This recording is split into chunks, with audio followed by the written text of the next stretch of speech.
Hey everybody, welcome back to Tim Travels. I'm Terry, your host, coming to you from, I think this is called Meadowview. It's exit 24 on I-81. I'm at the Loves. So, yeah, just got back on the road this morning. You know, I got to tell you a story, and I'm just going to relate this to life these days. So I've said before that I like, that workers are sticking up for themselves, whether it's Starbucks or Amazon or the UAW or whoever, right? And I am not, I come from a generation where like my dad was in World War II. So I'm, as Lyle points out, I'm a baby boomer. And the thing is that I hear a lot of times that I hear people say, oh, these kids today, which I guess means, I don't know, millennials or Gen Z or whoever they're talking about, they don't have any kind of work ethic. And, my response to that is that, first of all, let's not confuse work with a job, okay? Work is mowing the lawn, doing the dishes, doing laundry. When I was home, we got a bunch of trees that got cut down in our backyard, fruit trees. But the guy that cut them down, really, he didn't take them away, which is fine. So I can take them to the dump for free. So over the past couple of months, when I'm home, I just go out there and cut up the brush with my saw and my loppers, and I put it in a trailer, and then I take it to the dump because you can get rid of the stuff for free. They make mulch out of it. But, that's work, right? It's putting forth effort and accomplishing something. But that shouldn't be confused with a job. And a job is something that you do to benefit somebody else, not yourself. And you get compensated for it. Now, I don't want to get into, like the philosophy of fair compensation and stuff. I can do that in a different video. But here's what I do think about there's no work ethic. I don't think anybody is obligated to have a job. If you got a situation where you don't need a job, in other words, you don't need money from an outside source, then why have a job? Like, why, you can work, right? Work at your own house, work to improve your life, work to help other people, maybe do volunteer work, right? It's all work. And that just, that shows you have a work ethic. Just because you don't have a job, that doesn't mean anything. Because, retirees don't have a job. But would we ever say that some dude that did have a job for like 45 years and is 72 years old, that he doesn't have a work ethic? No, he might just sit around at La Boca Chica playing bocce ball and shuffleboard, and he doesn't do anything. The closest thing to work he does is push the shopping cart around Walmart for his wife. But we wouldn't say he doesn't have a good work ethic, and so I reject the notion that just because somebody doesn't want to have a job or won't work for crap wages, that they don't have a work ethic. So having said that, right, I get a message. So now I'm going to start contradicting myself. But I get a message from I get a text from my driver manager. And he's like, hey man, first he sent me a message on Christmas Eve. When are you coming back to work? Which I thought was a little like impersonal, like, no, like, how's your home time going? No, Merry Christmas, none of that. By the way, everybody, happy Merry Christmas. Happy belated Merry Christmas. Happy Kwanzaa. Happy Hanukkah. We're in the midst of Hanukkah. the Festival of Light, which gives you an excuse to eat donuts, by the way, fried foods, latkes, that's Hanukkah food. Also, Happy New Year. But anyway, so so he sends me a message, when are you coming back out? And I'm like, Sunday, because I talked to my wife. And so I was like, okay, I'll come out Sunday. So I get a text from him the other day. Hey man, when you leave on Sunday, can you bring another driver from the terminal where I park, which is in Frederick, Maryland, to our terminal in Williamsport, which is kind of like the home office. And he's like, I'll pay you for the miles. And by the way, my driver manager is always good about that. You know, he's like, he doesn't ask me to do anything gratis. Like, I had a fuel stop that was out of route, and I was like, hey, Josh, you need to pay me for that. And he's like, oh, okay. Like, it was like 46 miles out of route, 23 and 23. But anyway, he's like, hey, can you pick this dude up? I said, sure, send me his contact information. Because I was like, yeah, you know, I just got to drive him over the mountains, right? Not that big of a deal. Not that far out of the way. So he sends me the guy's number. I send the guy a text, and I introduce myself. I'm like, hey, this is Terry. You know, I'm a driver, blah, blah, blah. I was asked to pick you up. And so then he doesn't get back. The person doesn't text me back or anything, like, for quite a while. In fact, long enough that I was like, you know, that's kind of odd. So I sent a message to my DM, and right as just right after I sent the message to my DM, the guy texts me. So I don't know if he got a call or if it was just coincidence. Either way, I'm like, oh yeah, he texted me.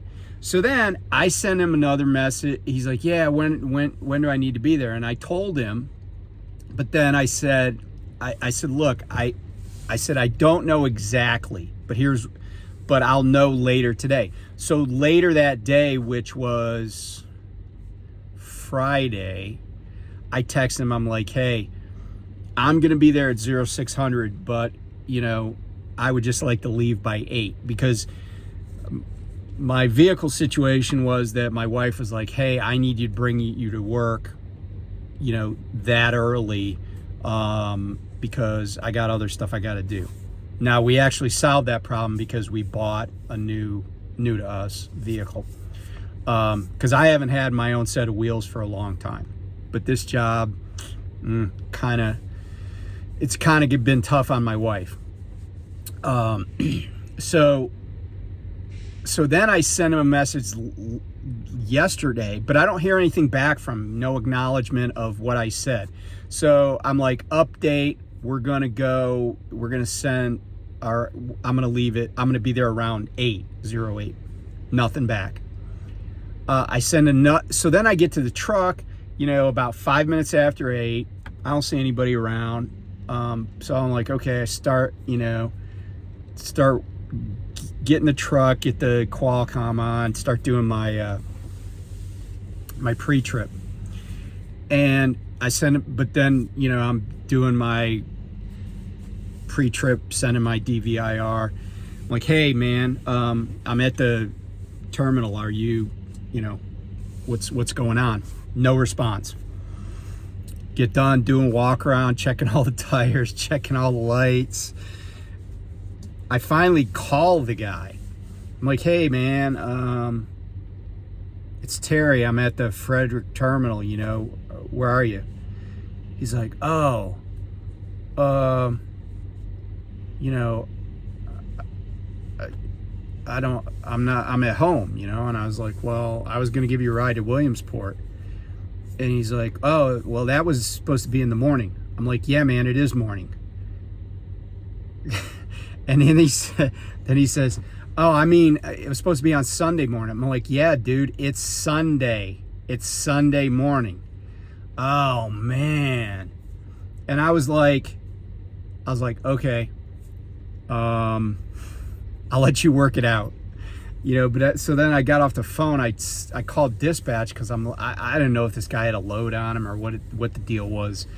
And they're like, oh, we don't know anything about it. So I just texted my driver manager, and he was like, yeah, I guess he'll have to figure his own way out to get over there. But it's just like, I'm happy to pick somebody up. I'm happy to do a favor for my DM, or, you know, help out. But and so getting back to the work ethic, I was like, you know, when somebody goes to the trouble to like reach out to you to try to help you, and you just kind of like can't even be bothered to, sorry, my glasses seem like they're tweaked. You can't even be bothered to like respond or acknowledge or even tell the person, oh, I won't be there, or I'm good, I don't need a ride after all. It just kind of boggled my mind. And, you know, yeah, so I'm sure that didn't make my DM feel like, oh, I got a winner in this person, but whatever. So while I was home, it was crazy. I didn't get a lot of stuff done that I wanted to, but I got the important stuff done. I got some gifts for people. Well, okay, I got gifts for my wife. My wife buys gifts for everybody else, but I got gifts for my wife. But my daughter and I went shopping and got her some. This was funny though, because, you know, when you don't have to make money, you don't really understand how much things cost. You don't pay attention to it when somebody else is paying a lot of times. So I said to my daughter, I'm like we were at this Sephora, and I said to my daughter, oh, there's these little stocking stuffers here, and you know, they were like 2 for $30, 2 for $20. So I'm like, pick some stuff out of that. And I said, get a few of them, and we'll put them in mom's stocking. And then I was in the process of getting some perfume for her. Well, then my daughter, but they're like, oh, somebody's got to go in the back room to, you know, go in the perfume vault and get the perfume. So my daughter brings the stuff up, and the girl is like, oh, I can ring this stuff up for you while you wait. And I'm like, okay. So I just throw it all on the counter. I don't check it or anything, right? She rings it up, and it was like $107. And I was like, did you already put the perfume on there? Because the perfume was expensive, right? And I can't even remember the brand, but it was good stuff. It's expensive. And she's like, no, I'll ring that up when she gets back. But she goes, if you sign up for this though, you get a 20% discount. So, you know, we ended up out the door about, you know, like $1.75, but I learned a lesson, right? Like, pay attention, because your 15-year-old is not going to pay attention when she's in Sephora. She'd be like, oh, mom would like this, mom would like this, and my wife was happy, so it was worth it. And then I really enjoy cooking. And one of my big things, one year my wife said, I am no longer making Christmas dinner, because she usually makes most of Thanksgiving dinner. My specialty is like making the pumpkin pie. And so I always make prime rib for Christmas. But we went to one of my daughter's houses and kind of had a Christmas thing on the 22nd. So at home, there was only going to be 4 of us. So I was like, all right, let me go to this meat market that I go to. Well, I went there, and prime rib was like freaking $30 a pound this year. And I feel like just a couple years ago, it was like 21 a pound. But whatever, I go there, it's $30 a pound. And I'm like, holy crap. So they had, beside the prime rib, they had these, I think they called them strip loin roasts, but they're what they are is they're the roast that New York strip steaks come from. And years ago, I bought one of those, and this will tell you how long ago it was. It was this freaking big chunk of meat, and it was only like $70. And then I had them slice it for me into steaks. But they had the New York strip roast, and that was $20 a pound. So I was like, let me get one of those. I got a 2.4 pound roast, and I will never go back to prime rib. And I'll tell you why. Because yes, prime rib is a little bit more tender. But if you've ever had a New York strip steak, Imagine that it's roasted instead of, say, grilled. It was so good. Check it out.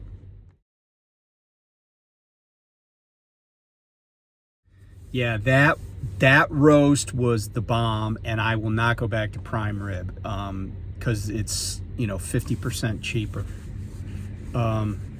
Or prime rib, I should say, is 50% more, at least at that market, per pound.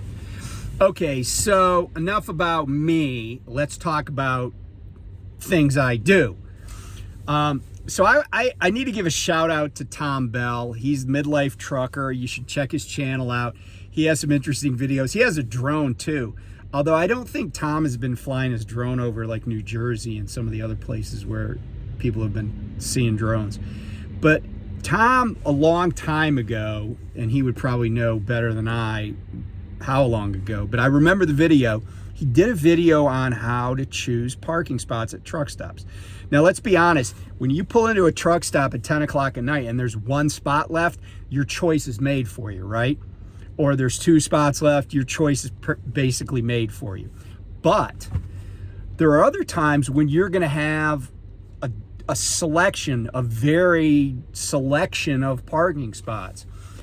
And I saw this guy and I was immediately thinking of Tom. But I shot these videos, and so take a look at these videos, and I kind of narrate them. And so if you're new to this industry, this is a little primer on parking selection. It's not telling you how to get in the spot. That's on you, how to back that trailer in that slot. But and again, shout out to Thom Bell, because he was the one that kind of put me onto this idea. But take a look at these.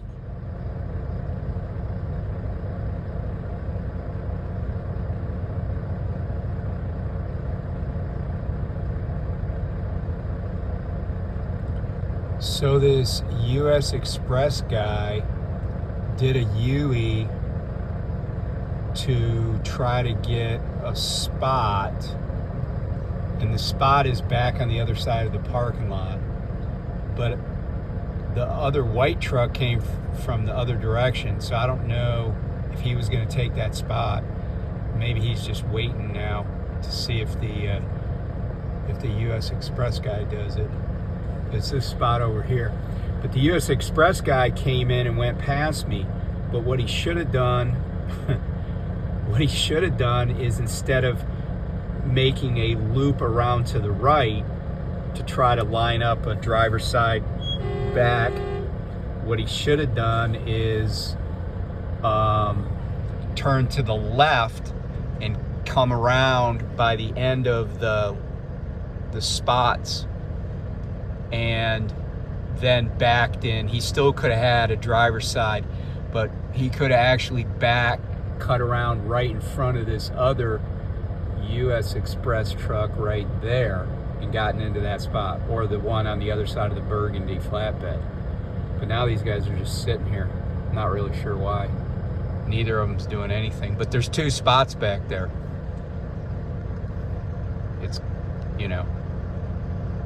but that spot by the green truck, between the green and the Burgundy truck, that's an easy spot to back in. That's like no stress if you set it up right. So now this guy has decided to make a much tougher back into an end spot. But as my friend Thom Bell would say, this is a poor choice. And the reason is that within the next 4 to 6 hours, and I'm assuming the US Express guy is going to be here at least that long, there are going to be an additional 2 or maybe even 3 trucks lined up beside this guy with the John Deere excavator on the back.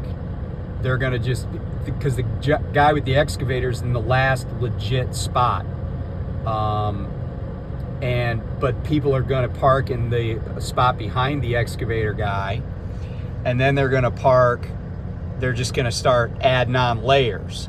So when this guy goes to pull out, and it's 1712, so you can assume that the US Express / Variant guy, he can leave here around a little after 3 in the morning.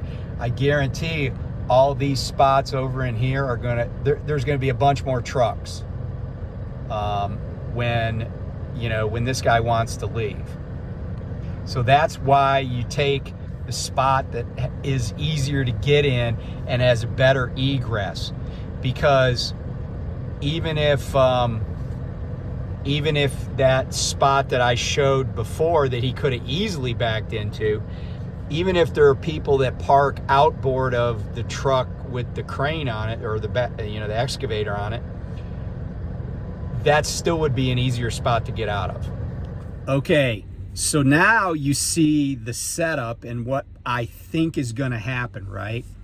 So fast forward 10 hours, because the guy from US Express and I got there about the same time, and guess what? We were wanting to leave at about the same time. So here's what happened. So here we are, it's 3:15, and there's the US Express guy trying to leave. And as predicted, there are 1, 2, 3 trucks, and they're not even very close together, that are parked outboard of, and this is the KW that has the crane on it.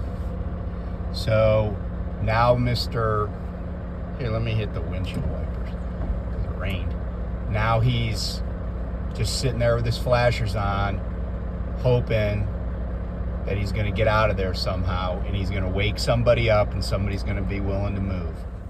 Yeah, so you can see the US Express guy. First of all, he parked in the harder spot, and sometimes I just enjoy backing into a really tight spot because I get some satisfaction out of it, right? Because not everybody's awesome at it. I'm not the best, but it's part of the job, and I just it feels like success or something. But I've learned over time that you want to make sure that you got an out. I have been trapped in spots myself. Although one time I was trapped in a spot at the Loves off of I-70. It's where the Buc-ee's is outside of Atlanta. It's I think it's exit 315, not I-70, I-75. But I had even gone in and said something to the Loves management, and I was splitting my clock, and I had a delivery down south of Atlanta. So finally, when I started to leave, I went and tried knocking on doors and stuff. Then I'll tell you how I roll. I just pulled out, and this was only about 10 or 11 at night, but I had been there for since maybe 3 o'clock in the afternoon. I just laid on my horn until people, because once I started laying on my horn, then people started moving, because then other people were pounding on doors on my behalf. But anyway, that's, if you can avoid being trapped. And by the way, the Loves that I'm at right now, I'm parked directly across from the shop entrance. So if I was to go straight out, actually I could show you here. Turn this around. So if I was to go straight out, I'm headed right for that right-hand pickup truck. So I know that they don't let people park right in front of the shop. Now at the end of the shop that's down that way, that's going to stack up with trucks overnight. And the end of the shop that way, going to stack up with trucks. I've been to this truck stop before. But picking a good spot, using Thom Bell's advice, or watching the video of the US Express guy that didn't pick well, it can save you some brain damage. Because when you want to leave, most of us, I'm fortunate. I'm on a dedicated route that they're just run, right? If I show up a half an hour late to do this drop and hook in the morning, nobody cares. Nobody's going to be there, right? If I show up a half an hour late, and there isn't even the late, right? They're just yeah, pick up this load, take it here, drop and hook on both ends, do it again, right? But if I had to deliver at Costco or Walmart or something, when I want to leave, I don't just want to leave, I need to leave. So don't trap yourself. You know, don't allow somebody to park you in. So anyway, be safe. I'm going to have a few other videos, including some history. I mentioned that I stayed at a historic inn in Gettysburg. Share a little bit of that with you in the next video. Talk to you soon. Bye.